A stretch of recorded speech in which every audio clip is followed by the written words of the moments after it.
훌륭한 목회자였고 또 그 신학자였던 그런 분이 계십니다. 그분은 구약과 신약의 언어에도 능통해서 여러분들 우리 시중에 나와 있는 메시지라는 성경이 있습니다. 그 성경을 이 유진 피터슨이라는 목사님이 혼자 창세기부터 요한계시록까지 그 히브리어랑 헬라어를 번역을 해가지고 이제 영어로 했죠. 영어로 번역했는데 또 그것이 번역이 돼서 우리나라 말로도 번역이 되어 있습니다. 그러니까 완전히 그 현대어로 되어 있습니다. 그래서 여러분들이 성경을 읽을 때 아마 주석같이 보셔도 됩니다.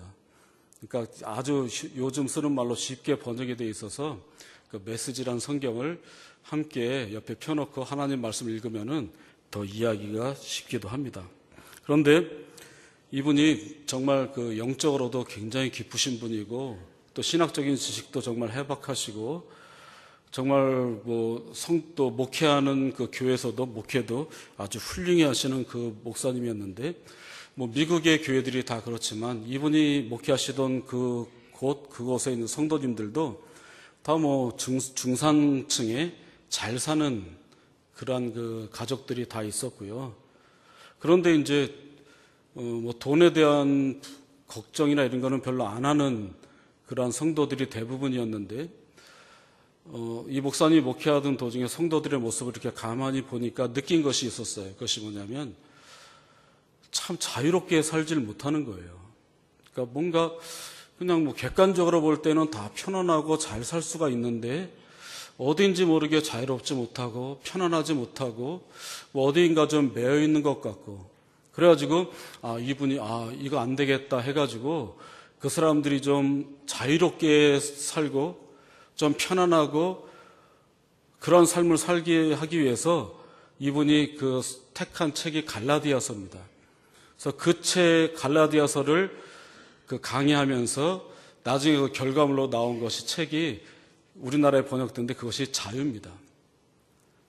뭐냐면 현실 세계 속에서 특히 미국이나 우리나라도 요즘에 마찬가지고 참 편안하게 살 수 있는데 편안하게 살지 못하는 사람들 그 사람들을 위해서 책을 썼습니다. 그래서 그 본문마다 다 나눠서 설교를 했는데 항상 그 모든 단락마다 설교의 제목이 끝에 자유가 붙습니다. 자유. 근데 오늘 본문의 내용을 가지고 그 설교한 그 제목 이름이 저주할 자유입니다. 좀 이해는 하기 힘들죠. 저주할 자유. 그래서 그분의 책을 보긴 봤지만 그 책을 제가 인용하는 것이 아니라 제 나름대로 생각을 해봤어요. 저주할 자유? 어떻게 그 저주도 마음대로 자유롭게 할 수 있을까 했는데 그것이 가능하더라고요. 그렇다고 내가 나를 싫어하고 나를 미워하는 사람에게 가서 직접 대놓고 막 저주하라 그런 뜻이 아니라 정말 그 성경의 많은 곳에도 시편에도 저주에 대한 얘기도 많고 또 그런 내용을 가지고 설교도 하고 또 다윗의 시 안에서도 자기를 괴롭히는 사람들에 대해서 막 저주하는 내용도 굉장히 많고 그래서 어떻게 다윗도 이렇게 다른 사람을 저주를 할까? 그거는 우리가 볼 때 인격이 좀 안 됐다고 인격이 미성숙하다고 여길 수도 있지 않습니까? 특히 다윗 왕이 또 많은 성경의 위대한 위인들도 간혹 보면은 어떤 한 대상에 대해서 저주를 한단 말이에요. 근데 이게 정말 가당한 건가? 이게 좀 합당한 건가? 하는데 저주도 정말 해야 될 때가 있기는 있습니다. 근데 어떻게 하느냐가 정말 중요합니다. 그렇다고 그 사람들에게 가서 하나님의 이름으로 이렇게 저주한다 이렇게 또 직접 말해도 안 되는 겁니다. 근데 그것을 정말 시편에서 찾았습니다. 시편에 보면 어떤 한 책을 통해서 제가 봤는데요. 그 지은이가 마이클 레페브레라고 미국의 한 교단의 목사님이고 영국에서 이 구약을 가지고 그 박사학위를 하신 분이고 지금 목회를 하시는 분인데 이분이 역대상 25장을 그 설명하면서 시작을 하는데 역대상 25장에 다윗이 그 노래하는 팀을 조직하는 내용이 나와요. 그런데 여러분, 그냥 시편 하면은 다윗이 그냥 그때그때 개별적으로 자기의 감정만 썼을 것이다. 절대 그렇지 않습니다. 혼자만 한 것이 아니라 다윗이 시편을 짓고 그것을 하는데 도와주는 사람들이 굉장히 많이 있습니다. 제가 말하는 것이 아니라 역대상 25장에 나옵니다. 역대상 25장에 보면은 다윗이 그 찬양의 팀의 편지를 만드는데 아삽이라는 사람, 여두둔, 헤만이라는 사람, 이 세 사람을 그 기점으로 해서 이 아삽이라는 사람의 아들이 4명이고요. 여두둔이라는 사람의 아들이 6명, 그리고 헤만이라는 사람은 더 많이 나서 아들이 14명입니다.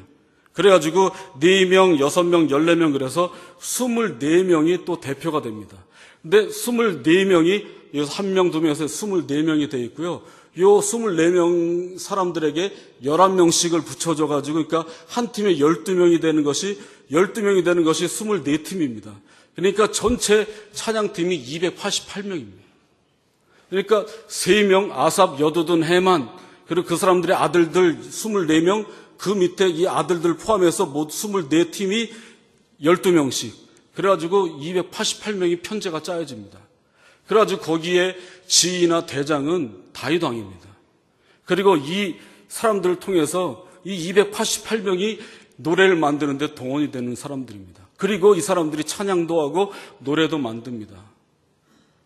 그래서 이 마이클 레페브라라는 이 미국에 있는 이 목사님이 그 책을 통해서 하는 얘기가 뭐냐면, 오늘날 우리가 그 찬양하는 이 찬송가랑 또 요즘에 CCM이라고 요새 복음선거로 부르는 것, 물론 정말 좋은 노래들입니다. 근데 이분이 하는 얘기는 뭐냐면, 교회에서 여태까지 다윗 왕 때도 마찬가지지만 모든 교회들이 중세 이 시대 때까지는 모두가 다 시편을 가지고 노래했다는 거예요.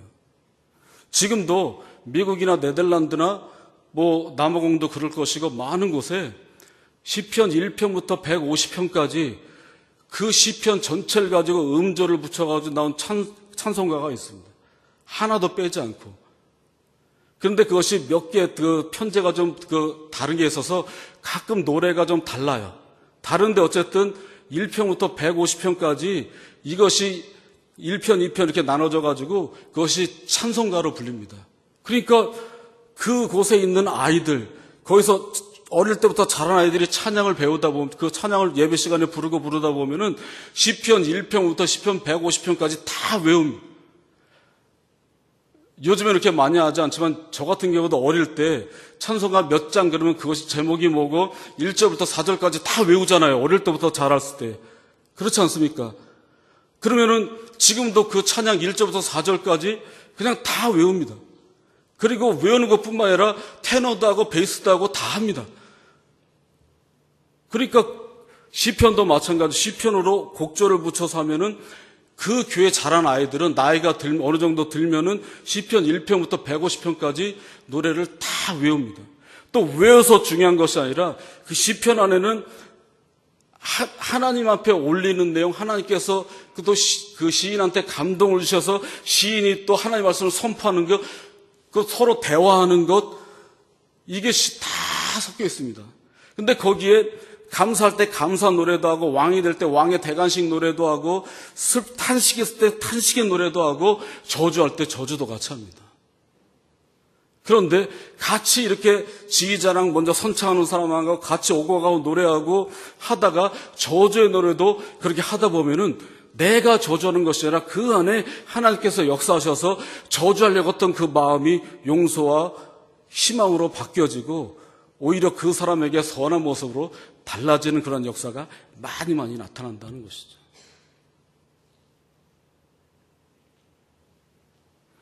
이 시편뿐만 아니라 이 신약의 모든 내용까지 정말 노래하는 부분이 굉장히 많습니다.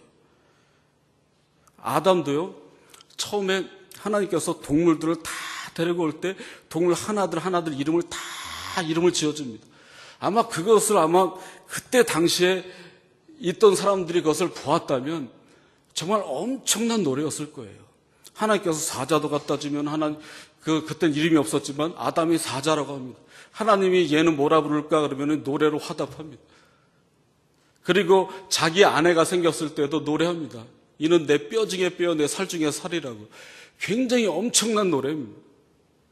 엄청난 시기도 하지만 엄청난 노래로 하나님 앞에 감사합니다. 모세도 마찬가지입니다. 애굽 군대에 쫓겨가다가 홍해에서 애굽 군대가 수장되는 것을 보고 출애굽기 15장에서 모세가 하나님 앞에 승전가를 부릅니다. 너무나 감사해서 또 모세의 노래에 이어서 그 출애굽기 15장 맨 뒤에 미리암도 화답해서 하나님 앞에 노래를 합니다. 모세는 그것뿐만이 아니라 신명기에서도 32장, 34장 이 내용을 가지고 엄청나게 노래를 합니다. 모든 율법의 내용을 다 설명해 주고 나서 맨 마지막에 축복하면서 노래를 합니다. 근데 왜 노래를 가르쳐 줬을까? 모든 것을 다 가르쳐 요약으로 노래를 가르쳐 줍니다. 그리고 모두가 다 외우라고 합니다. 외워서 이 사람들이 하다 보면은 그냥 머릿속에 저절로 다 외워집니다. 그래서 어떤 순간순간마다 내가 힘들고 어려울 때 그런 노래들이 그냥 나의 입으로 튀어나오는 겁니다. 그때마다 내가 노래로 하나님 앞에 고백할 때 그것이 하나님께서 들어주시고 하나님께서도 우리의 노래에 응답을 하십니다. 저주의 노래도 마찬가지입니다. 하나님과 함께 그 내용을 노래를 합니다. 그 가운데서 하나님께서 우리를 다르게 하시고 우리의 원수도 하나님께서 달라지게 하나님께서 하십니다. 그러면 제가 이렇게 저주의 노래를 왜 자꾸 이야기를 하냐? 오늘 본문에 나오기 때문에 그렇습니다. 우리가 본문 읽기 전에 본문 내용 이야기하기 전에 갈라디아서 우리가 1장 1절에서 5절 저번에 했던 내용을 잠시 요약하자면 이렇습니다. 하나님께서 나 바울을 부르셨다. 하나님은 죽은 자 가운데서 우리를 살리시는 분이시다. 모든 형제와 더불어서 갈라디아 온 교회에 은혜와 평강이 있기를 원한다.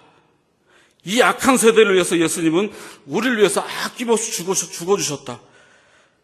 이 성부 하나님은 그 아들이 죽는 그 큰 아픔 속에서도 우리를 구원해 주시기 위해서 하나님은 이 아들을 죽는 것도 다 견디셨다.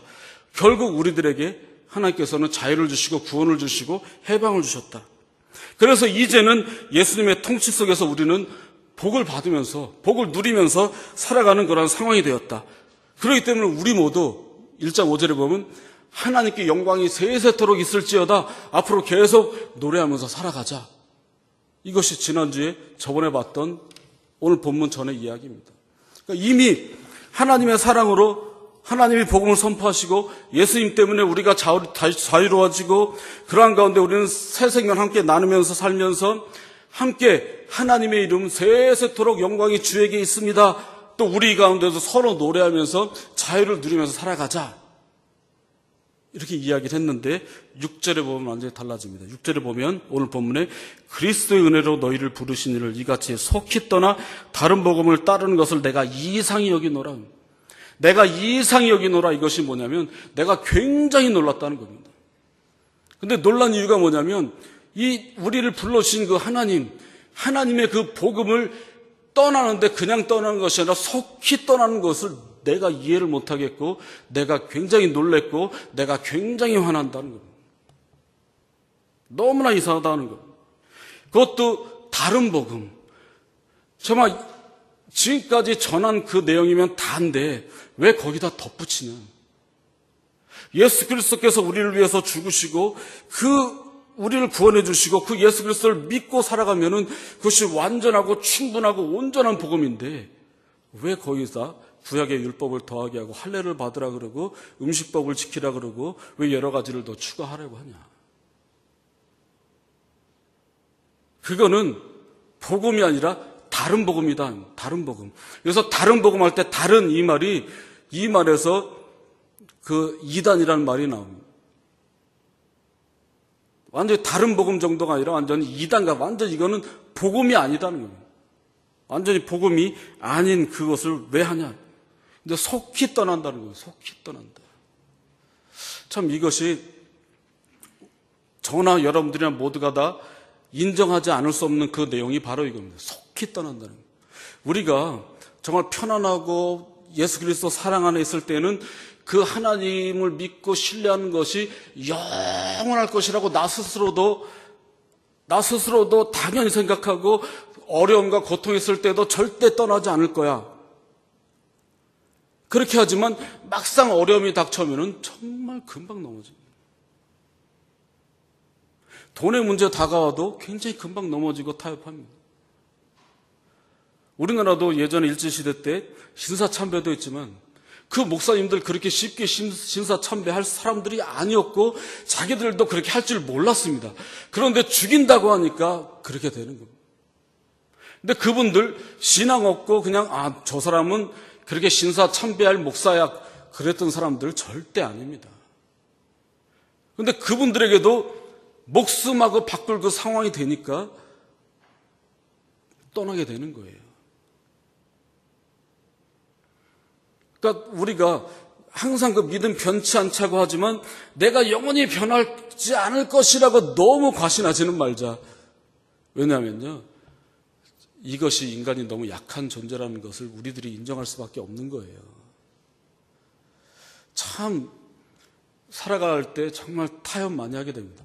고집불통인 그 두 어떤 집단을 타협으로 좋게 하는 것은 좋지만 정말 꼭 지켜야 되는 진리를 약간 조금 타협하고 이러는 경우 굉장히 많고요. 그러다 보면은 완전히 넘어가는 경우 굉장히 많습니다. 이단의 접근 방법이 바로 그런 겁니다. 처음부터 그냥 나 이단이라고 달려온 사람 없고요. 처음부터 똑같은 모습 다가오다가 조금 달라지고 설득하는 겁니다. 속히 떠납니다. 이스라엘 사람들 그랬거든요. 이스라엘 사람들이 시내산에서 하나님의 영광을 봅니다. 그냥 구름같이 빽빽하고 불이 막 올라오고 땅이 지진으로 시내산이 흔들리면서 거기 하나님의 음성이 들립니다. 하나님의 말씀, 하나님의 언약을 받습니다.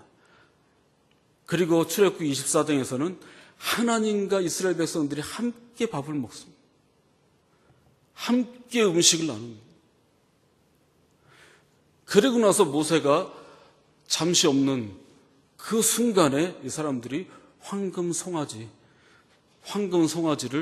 이 황금 송아지가 우리를 애굽에서 인도하는 우리 신이라고 그 짧은 기간에 속히 떠납니다. 하나님의 엄청난 기적을 본 사람들입니다. 하나님의 엄청난 기적을 본 사람들도 그런데 참 속히 떠납니다. 우리가 그래서 늘 다짐하고 되뇌야 될 것이 우리 정말 연약하지만 하나님 힘주십시오. 연약하지만 힘주십시오. 그러한 상황이 올 때마다 나 연약합니다. 하나님 힘주십시오. 내가 절대 이길 수 없다는 거 정말 느낍니다. 내가 절대 이길 수 없습니다. 그런데 속히 떠나 이것이 현재형입니다. 현재형. 뭐냐면 지금도 계속된다는 겁니다. 사도 바울이 말하는 이 순간에도 떠나는 사람들이 계속 있다는 뜻입니다. 속히 떠나고 있다는 겁니다. 누구를 떠나냐면 그리스도의 은혜로 너희를 부르신 하나님을 떠난다. 가장 중요한 하나님을 떠난다. 그러니까 그 떠나게 하는 다른 복음은 약간 그런 복음인데 조금 변질되는 것이 아니라 완전 이단입니다. 완전 복음이 아닌 겁니다. 사람을 넘어뜨리게 하는 겁니다. 7절에 보면 다른 복음은 없나니 하면서 이 다른 복음이 오늘 본문에 4번 나오는데요. 다른 복음은 없어요. 이 다른 복음은 교란시키고 복음을 변하게 하는 거예요. 그런데 이 이야기를 사도 바울이 하죠. 더 설득력 있는 이유가 뭐냐면 사도 바울이 자기가 다른 복음을 전하는 사람이었거든요. 그렇게 전했던 사람이 나였거든요. 근데 나 같은 사람이 나는 변화에 새롭게 되고 복음을 전하지만 예전에 나 같은 사람들이 또 와서 하는 거예요. 그러니까 저 사람들의 잘못된 것을 바울만큼 잘하는 사람이 없는 거죠. 내가 그랬거든요. 사도 바울 내가 다른 복음을 전했던 사람이거든요. 그런데 예수 그리스도를 다메섹 도상에서 만나고 나니까 이거는 다른 복음 정도가 아니라 완전히 이단이거든요. 복음 자체가 아니거든요. 사도 바울 스스로가 너무 잘하는 거예요. 내가 그런 사람, 내가 다른 복음을 전하는 사람이었다. 그러니 내가 말하는 이것이 확실하다. 그런데 너희들이 계속 다른 복음, 정말 그리스도의 복음으로만 만족하고 그것 충분한데 그러지 않고 다른 것에도 기웃거리는 그 사람들에게 8절 9절에서 저주를 하는데 이중 저주를 합니다. 이중 저주. 두 번이나 저주를 합니다. 이 저주한다 하는 것이 본문에 보면은 저주를 받을지어다. 이것이 아나테마 에스토르인데요. 이것을 두 번이나 얘기하는데 이 아나테마, 이 저주라는 이 말이 구약에서는 히브리어로는 어떻게 사용이 됐냐면, 구약에서 이 말이 어떻게 사용됐냐면, 사무엘이 사울에게 아모리 족속을 어떻게 하고 오라고 그랬죠? 진멸하라 그랬죠. 모든 것, 호흡하고 있는 모든 것을 다 진멸하라. 뭐 사람뿐만 아니라 동물이고 뭐고 아모리 족속에 속한 모든 것은 다 죽여라. 그것이 그 구약 히브리어로 헤렘이라고 합니다. 헤렘. 그 말이 아나테마입니다. 저주를 받을지어다 하는 그 말입니다. 완전히 없애버려요. 그래서 저주를 받을지어다 이것은 뭐냐면, 저주가 있을지어다 이것은 뭐냐면 너희들 완전히 없어져 버린다. 존재 자체가 완전히 없어져 버린다. 이렇게 살면 존재 자체가 완전히 없다 하는 겁니다. 또 가장 적절하게는 출교한다. 가장 피부에 대한 출교한다.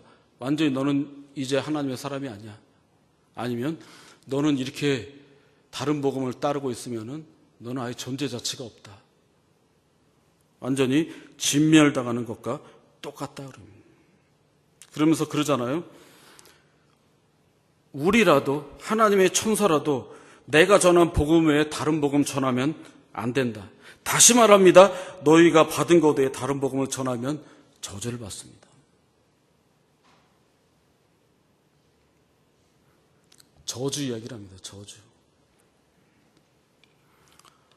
사도 바울이 저주합니다. 그런데 저주를 하는 이유가 있습니다. 뭐냐면 사도행전 7장 51절에서 53절 보면 스데반이 기도합니다. 하나님 앞에 기도하는데, 기도하는 가운데에서 나를 죽이려고 하고 예수 그리스도를 반하고 하나님을 반하는 그 사람들에게 사도행전 7장 51절에서 53절에 보면은 분노하고 심판하고 저주의 오조로 이야기를 합니다. 스데반이 기도할 때 그러한 가운데에서 하늘 문이 열려서 하나님의 영광과 예수님이 서신 것을 봅니다. 그러한 가운데 우리들 사도행전 7장 59절 60절 말씀 함께 한번 읽겠습니다. 같이 읽습니다. 시작. 그들이 돌로 스데반을 치니 스데반이 부르짖어 이르되 주 예수여 내 영혼을 받으시옵소서 하고 무릎을 꿇고 크게 불러 이르되 주여 이 죄를 그들에게 돌리지 마옵소서 이 말을 하고 자니라 그럽니다. 자, 저주도 다 했습니다. 그런데 하나님의 영광이 서신 것을 보았습니다. 저주했습니다. 하나님 옆에 기도하는데 저주를 했습니다. 그러한 가운데 하늘 문이 열려서 하나님의 영광을 봅니다. 하나님이 보이고 예수님께서 그 옆에 서신 것을 봅니다. 그때 그 모습만 본 것이 아니라 그 안에 하나님의 능력과 하나님의 사랑과 하나님의 용서와 모든 것을 포괄하는 하나님의 그 말로 표현할 수 없는 그 전 존재를 스데반이 봅니다. 그러한 가운데서 이 유대인들이 돌로 스데반을 칩니다. 거의 죽어가다가 스데반이 부르짖어 이릅니다. 주 예수여 내 영혼을 받으시옵소서 하면서 무릎을 꿇고 크게 불러 이르되 주여 이 죄를 그들에게 돌리지 마옵소서. 변화되는 거죠. 변화되는데 그 가운데 하나님 만나고 나서 저주하다가 하나님 만나고 나서 죄를 돌리지 말라 그러고 오히려 저들이 하나님께로 돌아오기를 간절히 소원합니다. 그런데 이것을 본 사람이 있습니다. 이것을 누가 봤습니까? 스데반이 돌로 저주하는 것, 또 돌로 맞아 죽어가는 것, 그 가운데서 하나님의 이름을 부르면서 기도하고 이 죄를 저들에게 돌리지 마옵소서 하는 것을 지켜본 사람이 누구죠?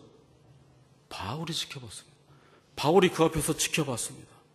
그리고 나중에 따져보니까 그 스데반의 그 기도가 바울 자신에게 이루어진 거예요.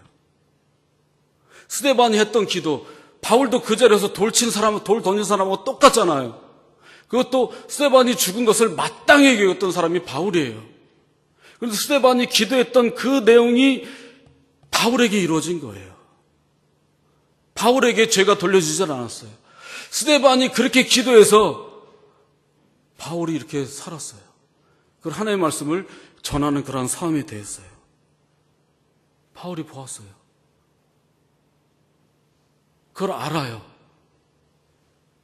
그걸 아는 사람이 오늘 본문에서 저주도 해요. 그런데 바울은 아는 거죠. 저주로 끝나는 것이 아니라 이 저주가 저들이 미워서 그런 게 아니라 하나님 앞에 기도하는 마음으로, 하나님 앞에 기도가 그 찬양하는 그 마음으로, 또 하나님과 더불어서 내가 이렇게 하나님 앞에 기도할 때에 하나님께서 나에게 또 내 귀로, 내 마음으로 하나님께서 또 응답해 주시고 하나님과 나의 기도에 오고 감이 있다는 것을 바울이 아는 거죠.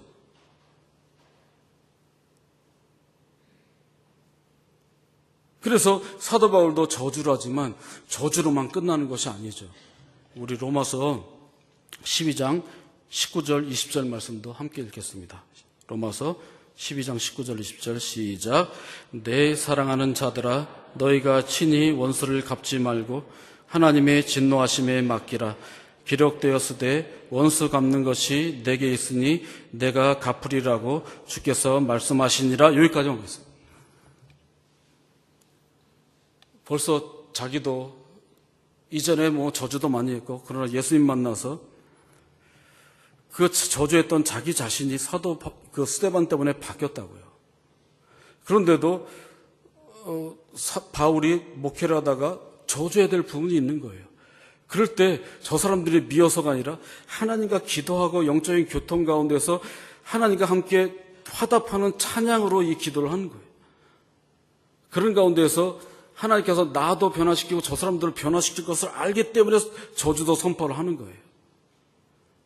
로마서 12장에서 그러잖아요. 원수 갚는 것이 내게 있는 것이 아니라 내가 이렇게 찬양할 때에 하나님께서 그래 내가 갚아주마. 근데 하나님께서도 그 원수에게 그래 너 원수니까 나의 이 심판의 죄를 받아라 하고 하나님께서 불 던지는 것이 아니라는 거예요. 그러니까 이 저주라는 것이 정말 오늘날은 저주에 저 사람이 기억이 안 좋네 그렇지만 이것이 이 저주하는 것이 잘못됐다고 느끼는 것이 근대에 와서부터였어요. 그 전에는 이 저주하는 이것을 그렇게 나쁘게 받아들이면 나쁘게 받아들이지만 흔하게 쓰던 그러한 그 형태였대요. 그런데 어쨌든 이 저주의 말을 그렇게 선포를 합니다. 오늘날은 어떨까요? 오늘날도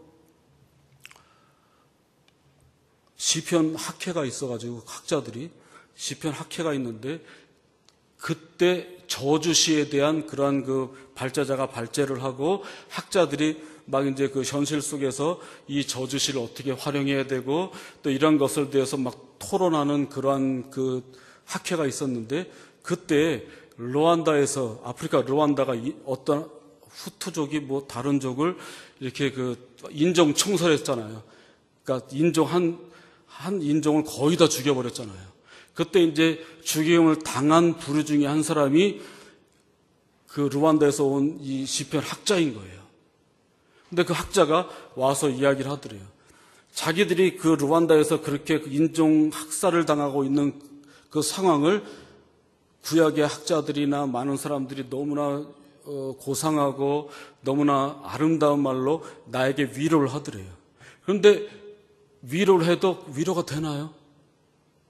위로가 되질 않는데 하루는 이 시편 137편을 내용을 가지고 자기가 읊조리면서 하나님 앞에 이것을 기도할 때 자기 마음속에 하나님께서 함께 하시고 하나님과 대화하듯이 노래한다는 것이 느껴지고 그 시편의 내용 시편 137편을 다 하고 나니까 자기 마음이 치유가 되더래요. 근데 시편 137편은 제가 여러 번 이야기했는데 이스라엘 사람들이 바벨론에게 포로로 그 나라가 망하고 포로로 잡혀가서 바벨론의 강가에서 이 사람들이 이렇게 쉬고 있는데 하나님 앞에 찬양을 하지 못해서 악기 같은 것도 나무에 걸어놓고 그냥 괴로운 마음으로 있는데 바벨론 사람들이 유대인들에게 다가와서 야, 너희들이 예루살렘 성전에서 너희 신들에게 부르던 노래 한번 해봐. 자기들은 술 먹고 막 이러면서 노면서 하나님께 부르던 노래를 안주 삼아서 막 노래해봐, 막 비아냥거리게 비꼴 때 이 사람들이 마음 아파서 막 그러다가 마지막에 이 사람들이 하나님 앞에 막 우리를 이렇게 괴롭히는 이 바벨론 사람들, 그 사람들에게 막 저주를 합니다. 그것이 시편 137편 9절입니다. 우리 함께 읽겠습니다. 시작. 내 어린 것들을 바위에 메어 치는 자는 복이 있으리로다. 마지막에 바벨론 사람들을 막 그렇게 바벨론 사람들이 괴롭히는 것을 막 기분 나빠하고 안타까워하다가 맨 마지막에 이 사람들이 내 어린 것들은 바벨론 사람들이 그 사람들의 어린아이들, 그 어린아이들을 바위에 메어 치는 자는 복이 있으리로다. 어떻게 보면 굉장히 섬뜩하잖아요. 어린아이를 그냥 바위에다 메어 치는 자가 복이 있다고. 그런데 그 찬양을 함께할 때 르완다에서 인종 청소에 당했던 그 고통 속에서 누구에도 위로가 되지 않았는데 이 137편을 묵상하고 노래할 때에 치유가 되었대요. 누가 함께하는 거죠? 내가 그 사람들에게 저주를 퍼붓는 것이 아니라 하나님 앞에 이 마음을 표출했을 때 하나님께서 인정하시고 하나님께서 마음의 위로를 주시고 하나님께서 그러한 모든 것들을 해결해 주신다는 겁니다. 그 학회에서 이 루안다 사람뿐만 아니라 나이지리아에서 고통당하고 있는 학자, 그리고 파키스탄에서 온 아주 그냥 그 유능한 그 구약학자, 이런 사람들도 동일하게 맞습니다. 남아프리카에서 온 흑인 신학자도 맞습니다. 다른 거 안 됩니다. 저주를 해도 그냥 시편의 노래로 하나님 앞에 노래하고 그 가운데서 영적인 것이 움직입니다. 영적인 것이 움직입니다. 시편 1편에 보면 그 주의 율법을 주야로 묵상하는 자로다 있잖아요. 근데 묵상하는 자로다, 그것이 우리말로 표현할 게 없어서 묵상하는 자인데, 우리가 묵상한다 그러면은 그냥 가만히 좋은 말씀이야 속으로 이렇게 여겨지잖아요. 근데 묵상하다는 이 말이 마음속에 입으로 읊조린다는 겁니다. 읊조린다는 거. 그러니까 소리를 내서 이렇게 하는 거예요. 소리를 내서 이렇게 하는 거예요. 그런데 이것이 히브리어로 하가라는 말을 썼는데, 이 하가라는 말을 시편의 다른 부분에서는 노래하다라고 번역했어요. 노래하다. 근데 뭘 노래해요? 이스라엘 사람들이 정말 지금 이슬람 사람들도 약간 그런 모습이 좀 있지만 이 성경을 노래하듯이 외웁니다. 노래하듯이 외웁니다. 그 히브리어 그 창세기부터 이것을 쫙 외우는 사람들이 어떤 그 특별한 그 법칙이 있습니다. 그리고 외웁니다. 그런데 노래로 외우게 합니다. 그래서 그것을 다 외웁니다. 근데 노래로 하나님 앞에 읊조립니다. 나의 힘든가? 내가 저주할 그 사람, 아프고 힘들고 모든 것을 다. 그때 하나님께서 그 사람에게 역사하십니다. 원수는 내가 갚는 것이 아니라 하나님께서 갚아주시고, 또 나의 원수도 하나님께서 정말 적절하게 그 사람도 하나님께로 돌아올 수 있도록 하나님께서 분명히 해주실 것이다 하는 것을 알게 되는 것이죠. 그런 가운데서 10절에 보면 내가 사람을 좋게 하랴, 하나님을 좋게 하랴. 사람을 좋게 하는 것이 없다면 내가 그리스도의 종이 아니니라. 하나님, 다른 복음 따르지 말고, 다른 복음 따르면 하나님 앞에 나가지 못하고 충분하지 않느냐.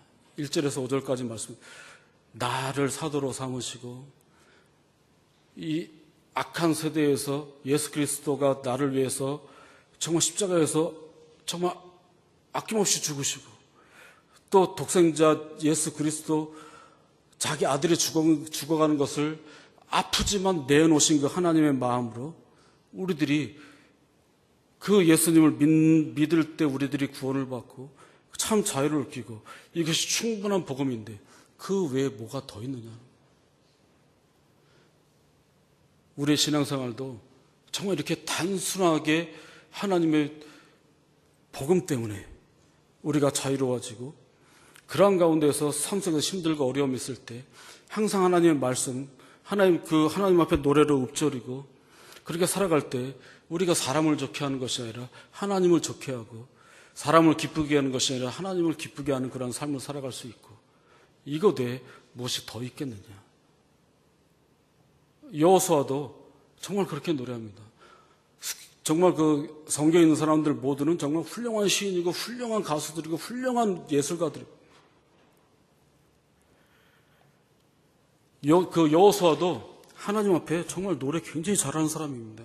여호수아 10장 12절에서 그러잖아요.